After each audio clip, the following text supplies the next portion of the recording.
alas 4. Gumising kasama ang mga bagong-bagong mga balita. Gumising kasama ang mga bagong-bagong impormasyon. Hahataw na, arangkada na. Kaya tayo na. Dahil buhay na ang mga dugo ng mga taong maagang gumising. Isisigaw na ang sigaw ng sambayanan. DWIZ Pinoy Gising. Kasama ang opisyal na gisingero ng bayan. Gising ang kahit na sino. Kasama si Drew Nasino. Live sa DWIZ Radio, DWIZ News FM Regional Stations. Live din sa Facebook at YouTube. Panoorin din ang live sa Aliw 23. Tayo na. Aba, umaga na. DWIZ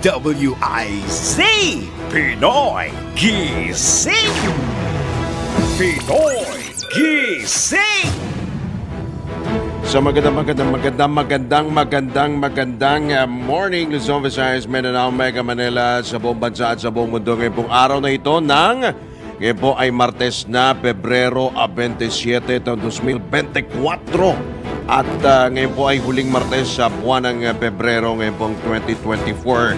Ngayon nga po ay isang minuto makalipas na alas 4 ng morning. Silipin na po natin ang mga nabubulabog at mga nagkikising na mga balita. Pinoy Gising!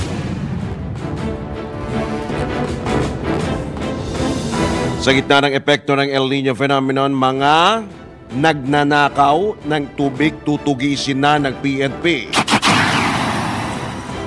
Rollback sa presyo ng mga oil products, umarangkada na LPG, posibleng magmura sa susunod na buwan. Pagsabay ng plebisito sa charter change sa 2025 midterm elections, suportado ni PBBM. Extradition request ng US kay Pastor Apollo Kibuloy hindi pa natatanggap ng pamahalaan. At proseso naman para mapabalik sa bansa si dating Congressman Arnolfo Arnie Teves Jr. sinimulan na ng gobyerno. Kasama ang opisyal na gisingero ng bayan. Gising ang kahit na sino. Kasama si Drew Nasino. DWIZ Pinoy Gising. Pinoy Gising. That's right, Drew Nasino po yung makakasama hanggang alas 5 po tayo ng morning. Dito pa rin po sa Impila May Todong Lakas, DWIZ 882 at Aliw Channel 23 na mapakikinggan, mapanonood sa pamagitan din po ng inyo po mga talapitan at inyo po mga cellphones, mga laptops o kaya mga tablets by DWIZ882am.com, yung ating pong official website, at sa atin pong YouTube live streaming DWIZ. Hanapin nyo lamang po, search nyo po yan, i-click po ninyo yung bell button, like, share, and subscribe para po kayo makatanggap ng mga notifications mula po sa ating Impila May Todong Lakas. Pinoy Gising! At sa detalye nga ng mga nagigising na balita, pinaigting na ng Philippine National Police ang operasyon kontra pagnanakaw ng tubig. Itong inanunsyo ni PNP Chief General Benjamin Acorde Jr. sa gitna nga ng epekto ng El Nino phenomenon. Ayon kay General Acorda, handa silang tulungan sa klolohan ng mga water company na imbestigahan ang mga kaso ng nakawan ng tubig. Marami po niyan. Idinagdag pa ng PNP na o tiniyak din ng hepe ng pambansang pulisya na mayroon silang zero tolerance policy o hindi kinukonsinti ang mga illegal na aktibidad. Pinoy Gising! Nadagdagan pa ang mga rehiyon sa bansa na nakararanas ng dry spell dahil sa epekto ng El Nino phenomenon.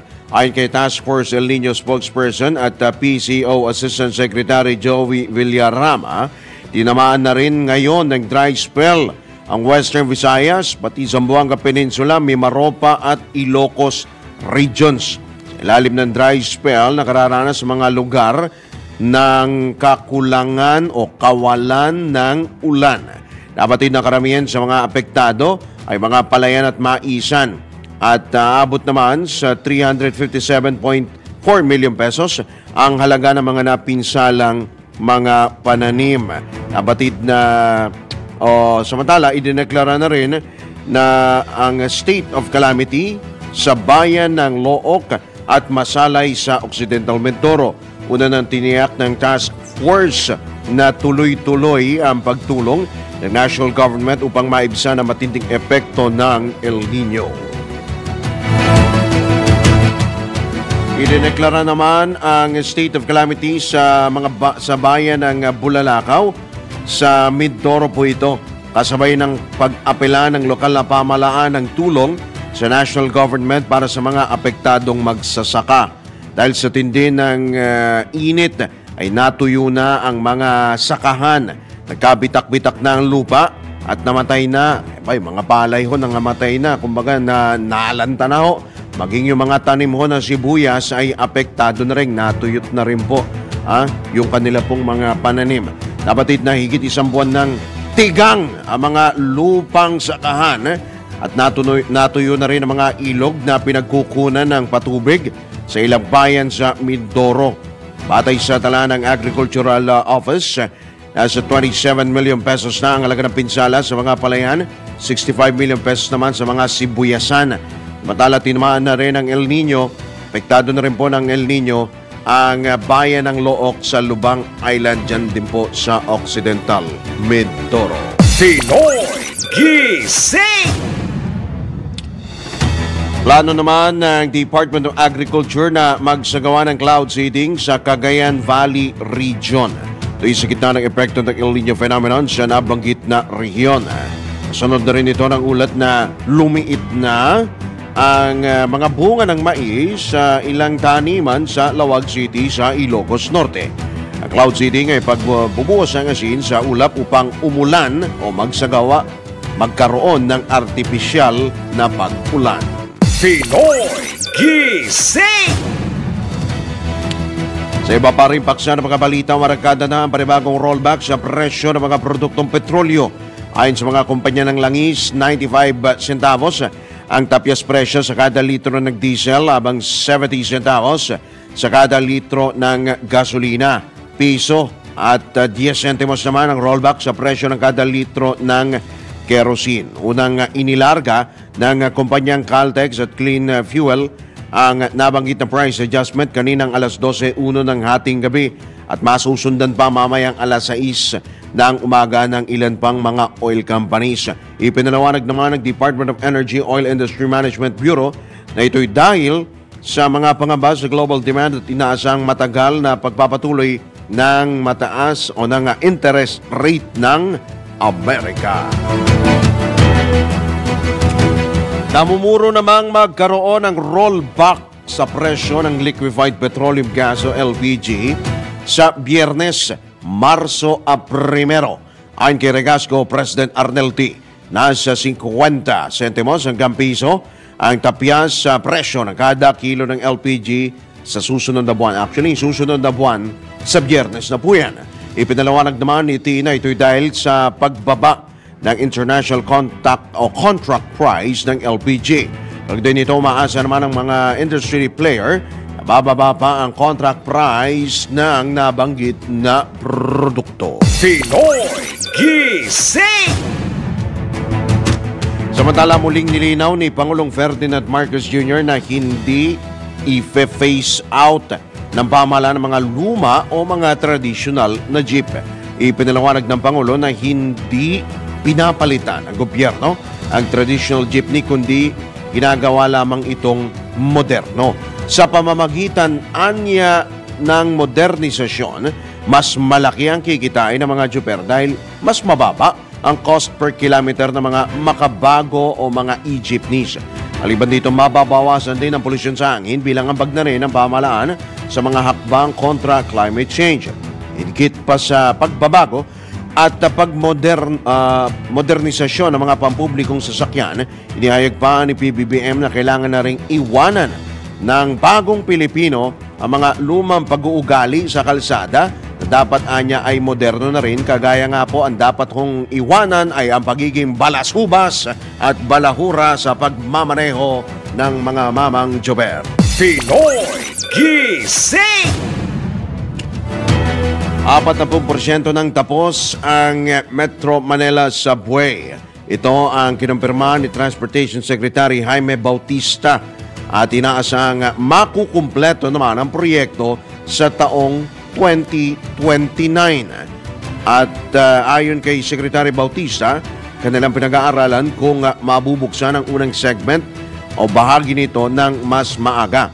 Para naman kay Finance Secretary Ralph Recto, maiiwasan ng Metro Manila Subway ang aabot sa 2.5 billion pesos na pagkalugi dahil sa matinding traffic congestion. Pinoy Gising!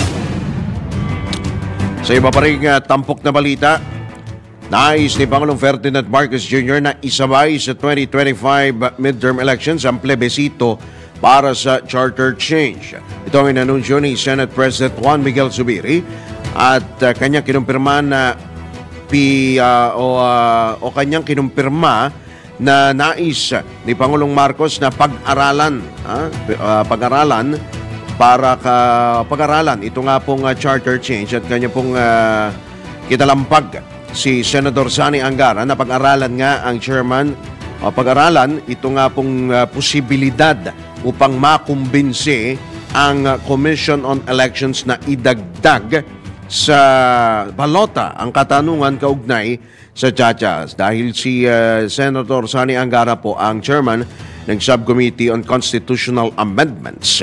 Muli rin binigyang diin ni PBBM dapat ang Senado ang manguna sa pagtalakay sa pag-amyenda sa saligang batas. Para kay Senador Zubiri, ang Resolution of Both Houses number 6 na inihain sa Senado ang dapat talakayin at hindi ang RBH 7 ng Kamara. Pinoy Gising! Samantala, nilinaw ni Senator Amy Marcos na hindi siya kontra sa kontrobersyal na ayuda para sa Kapusang Kita Program o AKAP ng DSWD. Ayon kay Senador Marcos, pinalalabas lamang ng mga kritiko na anti-Pursya, gayong dinagdagan pa nga niya ang pondo ng Social Amelioration Programs ng DSWD. Binigyang din ang presidential sister na nais lamang niya magkaroon ng linaw kung saan mapupunta ang 26.7 billion pesos na pondo ng programa. Bukod sa People's Initiative, nangangamba rin si Super Ate na sa mga indigent na politiko lang mapunta. Meron palang ganon. Sa indigent na mga politiko lamang mapunta ang bilyones na AKAP funds sa halip na sa mga nangangailangang Pilipino. Sinabi pa ng mambabatas na nagkamali ang Kamara sa paghugot sa bahagi ng pondo ng programa na dapat ay para sa pensyon ng mga empleyado ng gobyerno at mga retiradong sundalo. Batayan niya sa draft guidelines ng AKAP, kailangan pa ng referral letter at final approval ng politiko bago ilabas ang ayuda. May ganun pa. At may isa ring draft ng panuntunan na nagsasabing kailangan ng Memorandum of Agreement sa LGU. Pero imbes na cash ay bigas na lang ang ibibigay sa mga benepisyaryo. Pinoy Gising! Dapat hindi madaliin ang pagtalakay sa anumang pagbabago sa saligang batas. Ito ang paninindigan ng mga senador sa gitna ng target ng Kamara na tapusin ang kanilang pagdinig sa panukalang charter change bago mag-adjourn o matapos ang sesyon sa Marso 22. Ayon kay Senador J.V. Ejercito, posible magkaroon ng problema sa mga babaguhing probisyon kapag minadali ang pagtalakay dito. Idinagdag pa ni Senador Ejercito na walang puwang ang pagkakamali kung ang saligang batas ang pinag-uusapan, kaya't dapat tiyaking tama ang mga aamyendahang probisyon. Naniniwala rin si Senador Francis Tolentino na hindi dapat paspasan ang Chacha. Muli naman nanawagan si Senador Ramon Bong Revilla Jr. sa mga senador at kongresista na magkasundo na sa mga hakbang para sa pagbabago ng konstitusyon. Pinoy Gising! Okay nga niyan, sinimulan na ng House Committee of the Whole ang pagtalakay sa Resolution of Both Houses o RBH number 7 na isinusulong o nagsusulong sa Economic Charter Change. Kaugnay nito sa opening statement ni House Speaker Martin Romualdez, Sherman, nagnabanggit na komite, kanyang binigyang diin ang kahalagahan ng pag-amyenda sa economic provisions ng saligang batas. Partikular na rito ang magiging epekto sa trabaho at ekonomiya ng pamumuhunan ng mga dayuhan sa bansa. Binanggit din ni Speaker Romualdez ang mga panukalang baguhin sa ilalim ng 1987 Constitution kabilang ang reforma sa public service sector, advertising industry at educational institutions. Inimok naman ni House Majority Leader at Committee Vice Chairman Manix Dalipe ang mga kapwa kongresista na makiisa sa deliberasyon sa RBH 7 upang marinig ang boses ng kani-kanilang distrito. Pinoy Gising! Ikinalugod naman ng mga lider ng Kamara ang suporta ni dating Pangulong Rodrigo Duterte sa isinusulong na economic charter change. Ikinatuwa ni Deputy Speaker at Quezon Province 2nd District Representative David J.J. Suarez ang pagbabago ng opinyon ni dating Pangulong Digong. Pero kanyang iginiit na mas maganda kung mga sumusuporta rito ay sinasalamin din ang posisyon ng dating leader ng bansa. Ikinalugod din ni Isabela 6th District Representative Faustino D. ang pagsuporta ng dating alkalde ng Davao lalo't nasa gitna ito ng deliberasyon ng House Committee of the Whole sa resolution of both houses number 7. Para naman kay Taguig Batero 2nd District Representative Maria Pami Zamora, tila nalinawan si dating Pangulong Duterte sa tunay na layunin ng economic tsa-tsa. Pinoy Gising! Sa iba pa ring paksa ng mga balita, wala pang natatanggap ang pamahalaan na formal na kahilingan upang ma-extradite sa Amerika si Kingdom of Jesus Christ founder Pastor Apollo Kibuloy. Ito ang kinumpirma ni Justice Secretary Jesus Crispin Remulla dahil may mga proseso pang pagdaraanan ang extradition request. Ayon sa kalihim, unang babagsak ang extradition sa Department of Foreign Affairs bago ipasa sa DOJ. Pagkaya pa rin ito anya sa kasong conspiracy to commit sex trafficking operations sa mga kababaihan laban kay Kibuloy at dalawang iba pa. Nilinaw naman ni Secretary Remulla na tuloy ang investigasyon sa mga reklamo laban sa religious leader. Pinoy Gising! Sa oras na 18 sandali makalipas ang ika-4 ng morning, sa pagkakataon ito, tanggap po tayo ng ilang mga pag-uulat mula sa labas ng impilan. DWIZ Patrol Report! Pangulong Marcos muling binati ang Kamara at Senado sa pagkakapasa sa dalawang mahalagang batas. Detalye buhat kay Patrol 13 Gilbert Perdes. Muling binati ni Pangulong Ferdinand Marcos Jr. ang Senado at Kamara sa pagkakapasa sa dalawang mahalagang batas na kanyang pinirmahan kahapon. Ayon kay PBBM, ang pagsasabatas ng Tatak Pinoy Act at Expanded Centenarians Act ay patunay ng epektibong trabaho ng dalawang kapulungan ng Kongreso. Nagpapakita raw ito ng bicameralism ay sadyang nakadesenyo raw para pagsamasamahin ng talino ng mga senador at kongresista at nagbubunga raw ng magandang pagkakasundo. Ang pahayag ay ginawa ni PBBM sa harap na rin ng sinusulong na amyenda sa economic provisions ng saligang batas. Una nang sinabi ng Pangulo na umaasa ito magkakasundo rin ng mga senador at kongresista sa usapin ng charter change at tahimik na magtrabaho ang mga ito. Matatandang parehong present sina Senate President Mig Zubiri at Speaker Martin Romualdez sa okasyon sa Malacanang kahapon. Patrol 13 Gilbert Perez para sa Himpilang May Todong Lakas. DWIZ, nagbabalita ng tama, naglilingkod ng tama. Samantala, serye ng matagumpay na operasyon ng militar kontra NPA at mga local terrorist group, pinaburihan ni AFP Chief General Romeo Browner. Detalye naman mula kay Patrol 17 Jopel Pileño. Binigyang papuri ni Armed Forces of the Philippines Chief of Staff General Romeo Browner Jr. ang military forces dahil sa mga nakamit na tagumpay laban sa mga teroristang komunista at local terrorist group sa nagdaang mga araw. Ayon kay General Bronner, partikular sa kanyang binibigyang pugay ang 47th Infantry Battalion ng 302nd Brigade dahil sa pagkakalikida sa leader ng CPP-NPA Bohol Party Committee at 4 na iba pang terorista sa Bilar, Bohol kamakailan.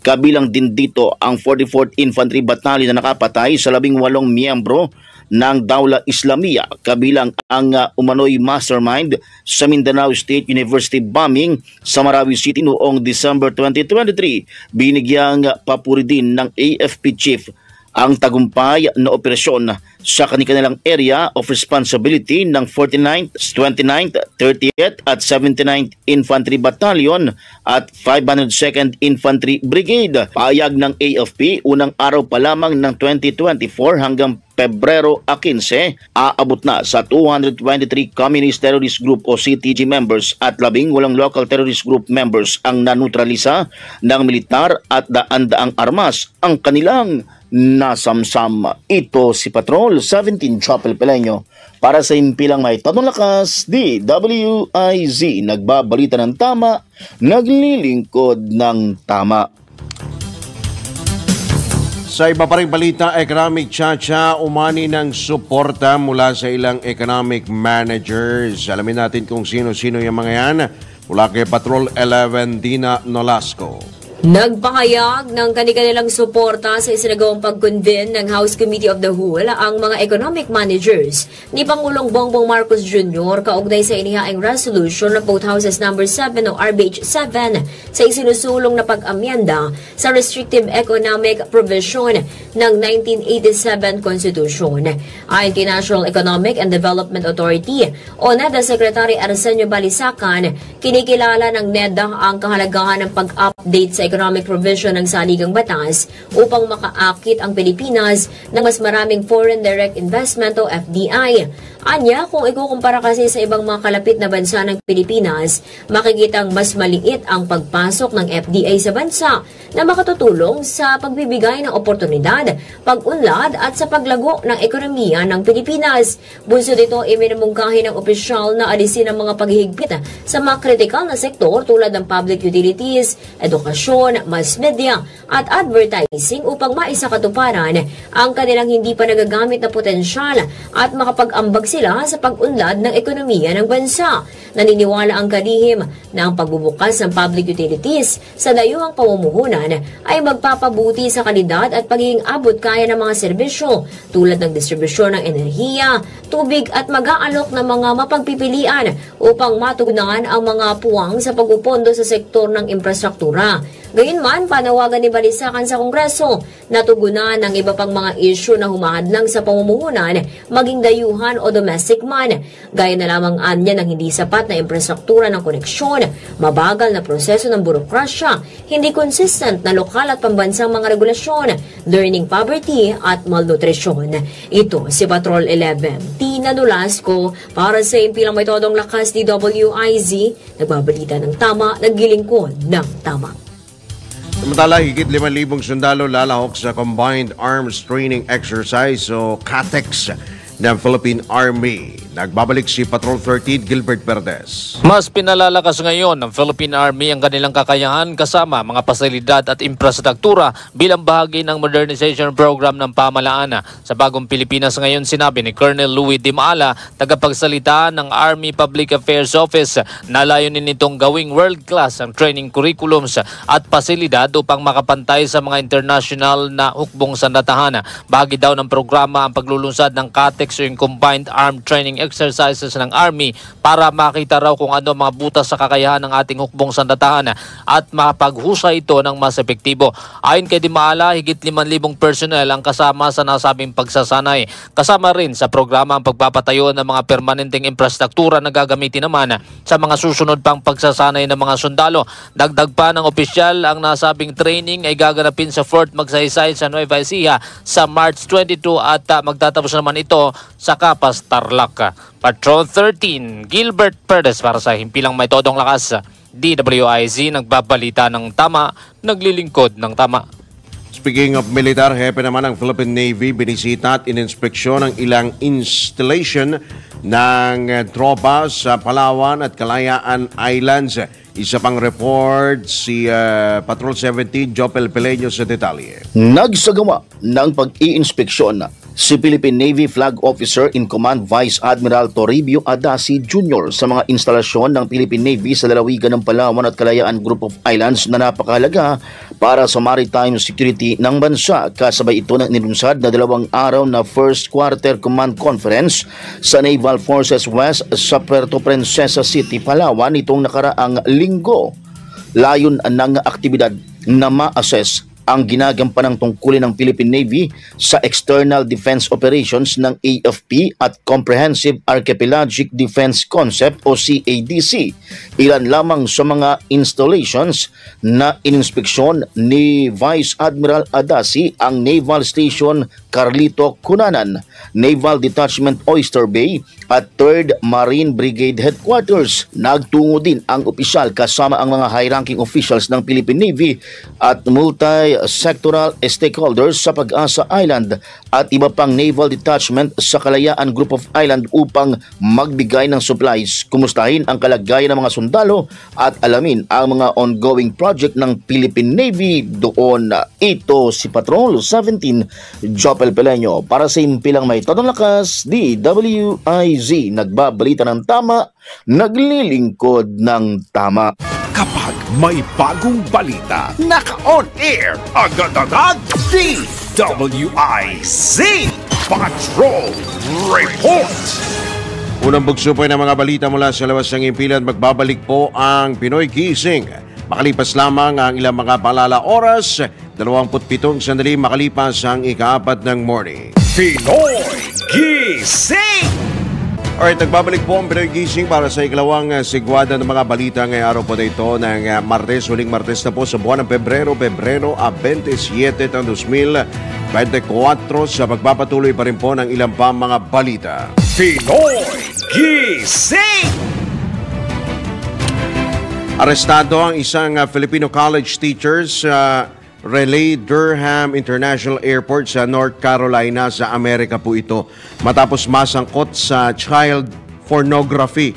Kinilala ang suspect na si Gestoni Humacchio na agad na dinala sa Halifax County Sheriff's Office at inisyo ng warrant para sa kasong felony, second-degree sexual exploitation of a minor. Nabatid na nakatanggap ng impormasyon ng Halifax County Sheriff's Office Criminal Investigation Division hingil sa child pornography na ipinapadala sa Halifax County sa pamamagitan ng Instagram. Batay sa isinagawang investigasyon ng mga otoridad, nagmula sa isang local IP address ang malalaswang larawan ng mga menor de edad at natukoy bilang suspect si Pestaño. Kaugnay nito, patuloy pa ring suspect si Humacchio. Patuloy pa rin ang investigasyon ng mga otoridad hinggil sa kaso. Pinoy Gising!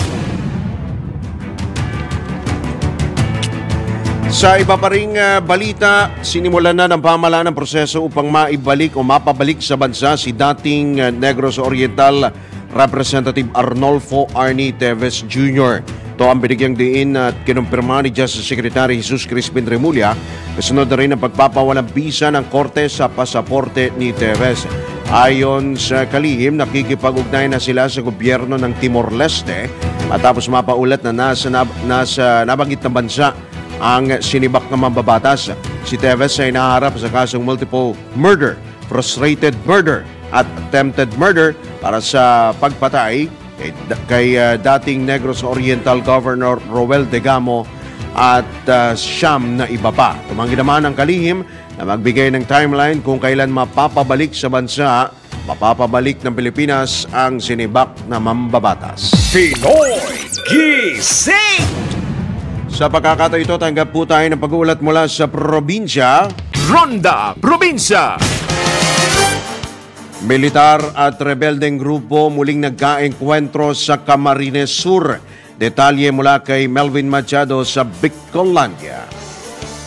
Sa loob ng isang araw, dalawang magkaiwalay na enkwentro ang naitala ng 9th Infantry Division Philippine Army kahapon ng Lunes. Ang una ay sa Barangay Binalay, tinambak Camarines Sur kung saan 15 armadong miyembro mano ng rebelding grupo ang nakaenkwentro ng tropa mula sa 83rd Infantry Battalion Philippine Army. Walang nasugatan sa mga sundalo ngunit may bakas umano ng dugo sa lugar kung saan tumakas ang mga rebelde. Na-recover naman ang isang M16 rifle, isang caliber 45 pistol, isang magazine para sa caliber 45, improvised explosive device, bandoliers, backpacks at duyan. Sinundan ito ng 10 minutong enkwentro sa Barangay Lubgan sa munisipyo ng Bula, Camarines Sur. Dalawang M16 rifle, 4 na magazine at isang bandolier ang naiwan at na-recover ng militar. Ayon sa 9th Infantry Division Philippine Army, magkahiwalay na grupo ang nakaenkwentro ng militar. Kung bakit nadadalas ang sagupaan ng dalawang grupo ay wala pang detalye ang 9th Infantry Division Philippine Army. Ito ang Ronda Patrol, Melvin Machado para sa impilang may todong lakas, DWIZ. Nagbabalita ng tama, naglilingkod ng tama. Pinoy Gising! Samantala, 4 na asosasyon ng mga mangingisda sa Malabon City ang ginawaran ng mga motorized boats mula sa Bureau of Fisheries and Aquatic Resources, Department of Interior and Local Government at Local Government Unit. Ito'y bilang bahagi ng layunin ni Malabon City Mayor Jeannie Sandoval na tugunan ang pangamba sa kabuhayan ng mga taga-lungsod. Pinangunahan ni Mayor Sandoval ang kauna-unahang awarding ng mga bangka sa mga Malabueño Fishermen Group sa Malabon City Amphitheater. Nagmula ang mga mangingisda sa Barangay Tanyong, Hulong Duhat, Concepcion at ibaba at tatanggap ng tig-5 o kabuang 20 motorboats na pawang gawa sa fiberglass. Bukod sa mga bangka, tumanggap din ang mga mangingisda ng 40 lambat na magagamit nila sa kanilang kabuhayan. Pinoy Gising! Sa iba pang balita, inalis na ang state of calamity sa Pola Oriental, Mindoro dahil sa epekto ng oil spill na dulot ng paglubog ng MT Princess Empress. Ito'y matapos lumubog nga itong motor tanker na may dalang 800,000 litro ng industrial fuel oil. Sa panayam ng DWIZ, sinabi ni Pola Mayor Jennifer Cruz na hindi na kayang suportahan ng lokal ng pamahalaan ang mga mangingisda at mga residente sa lalawigan.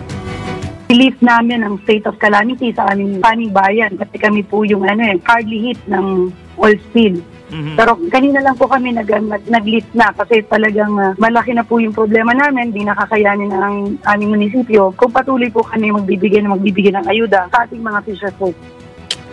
Bigyan din pa ng alkalde na inirekomenda na ng Department of Justice sa mga prosecutor ang pagsasampa nga ng mga kaso laban sa mga corporate officer ng may-ari ng MT Princess Empress. Yes sir, nairekomenda na po ni DOJ Secretary na tuluyan ang file ng kaso itong mga nagkaroon ng problema sa ating mga mamamayan. Hinihintay po natin at ito po ay ipinasa na ng NBI at inirekomenda na po ng DOJ na file na talaga ng case itong mga may-ari ng barko at yung iba po ay yung mga tao na nagkaroon ng responsibility dun sa kanilang posisyon. Sobrang grabe po naman talaga nangyari. Kung mapapansin niyo po, alam ko kayo, isa po sa tumutok talaga sa sobrang sa kalusugan, sa lahat po sa pamumuhay. At siyempre yung ating karagatan, wala pong maitlugan ng ating mga, kaya hindi totally makabangon ang ating mga isda.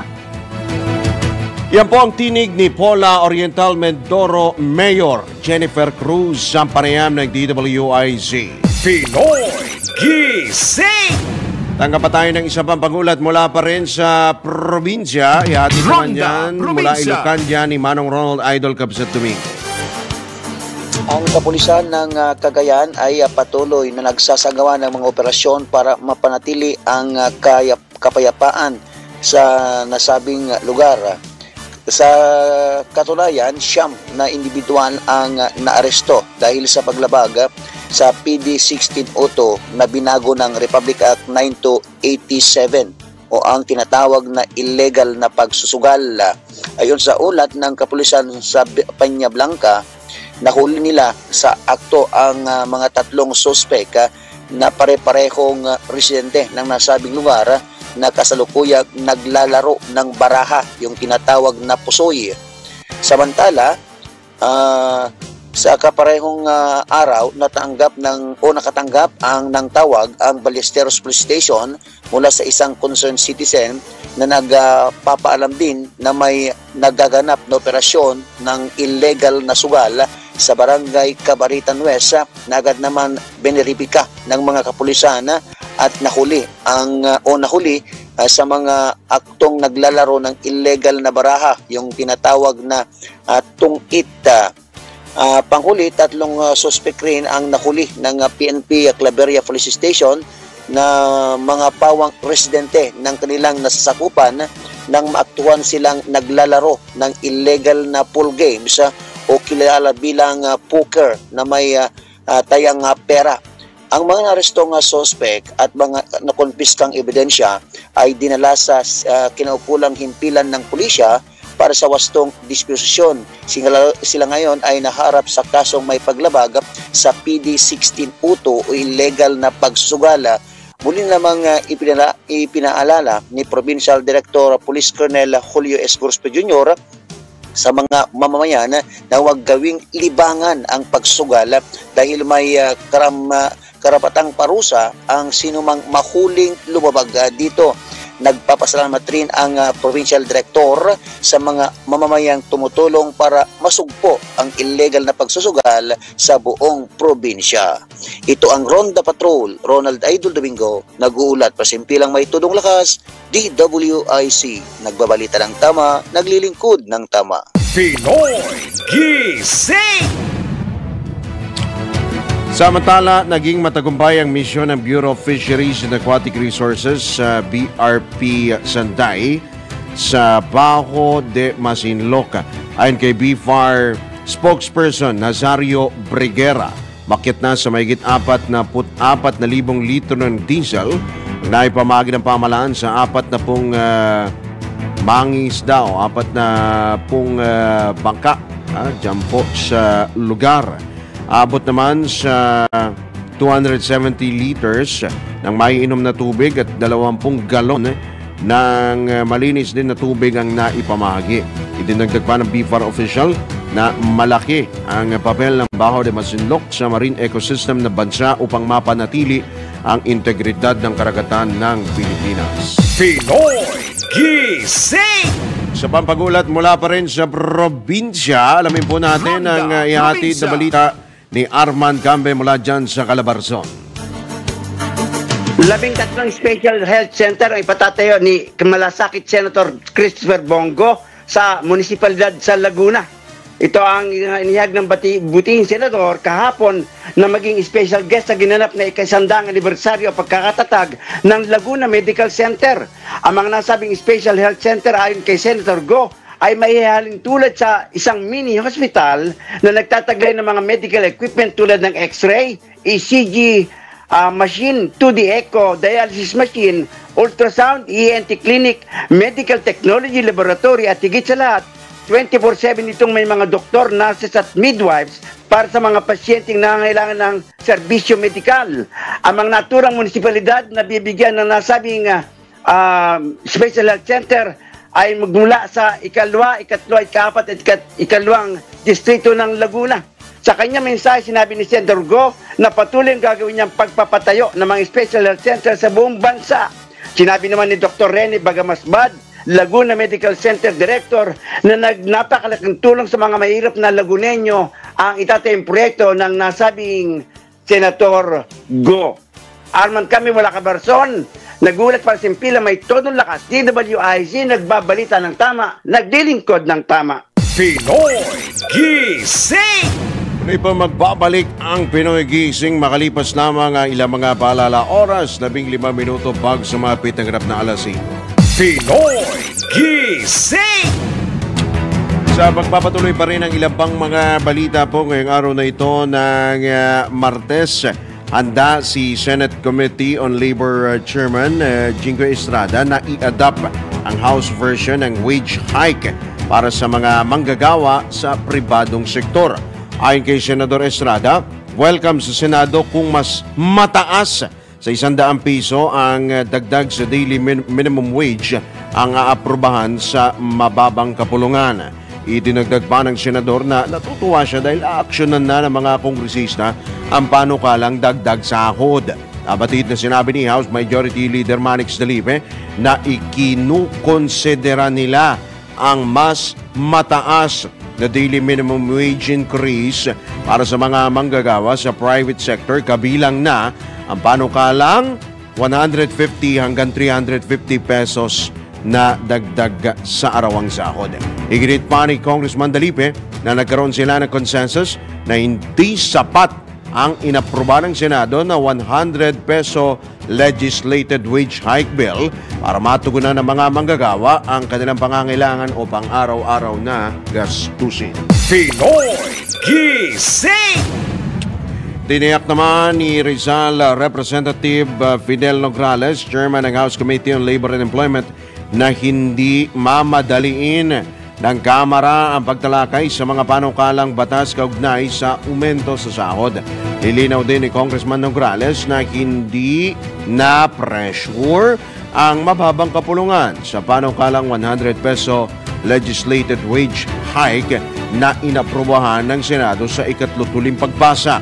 Idinagdag pa ng mababatas na pakikinggan nila ang lahat ng panig sa gagawing pagdinig, maging ang mga investor, mga negosyante, dahil sila ang inaasahang maapektuhan ng aumento sa sahod. Binanggit din ni Nograles na kanilang iimbitahan sa pagtalakay ng komite bukas ang Department of Labor and Employment at iba pang stakeholders. Pinoy Gising! Muling iginiit ng Employers Confederation of the Philippines o ECOP na maaring magdulot ng matinding perwisyo sa mga negosyo ang panukalang dagdag sahod para sa mga manggagawa, mga minimum wage earner sa pribadong sektor. Ayon kay ECOP President Sergio Ortiz Luis, posibleng sabayan ng mga negosyo ng pagtaas ng presyo na mga pangunahing bilihin ang pagpapatupad ng aumento sa sahod upang makabawi sa magiging gastos. Kapag hindi niya naging sapat ito, posibleng magbawas ng tao, magtanggal ng mga tao o magsara na lamang ang mga negosyo. Naniniwala rin si Luis na mas malaking porsyento ang mapeperwisyo ng panukalang dagdag sahod kumpara sa mga empleyadong makikinabang dito. Pinoy Gising! Samantala, halos 1 milyong senior citizens naman ang inaasang makikinabang sa bagong batas na nilagdaan ni Pangulong Bongbong Marcos. Batay sa population census ng Philippine Statistics Authority noong 2020, nasa 9.2 million ang naitalang mga senior citizen sa buong bansa.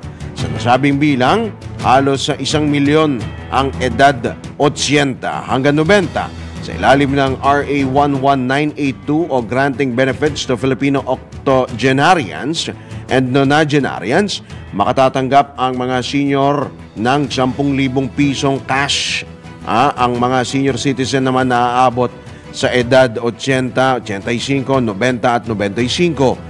Mananatili naman ang 100,000 pesos na benepisyo para sa mga tutungtong sa edad na 100 at isa nga po sa mga halimbawa niyan ay si dating Senate President at ngayon po ay Chief Presidential Legal Counsel Manong Johnny Juan Ponce Enrile.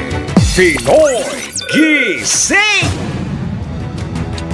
Nilinaw naman ni Senior Citizens Party List Representative Rodolfo Ordanes na sa susunod na taon pa pala, ipatutupad ang 10,000 peso cash gift para sa mga senior citizen.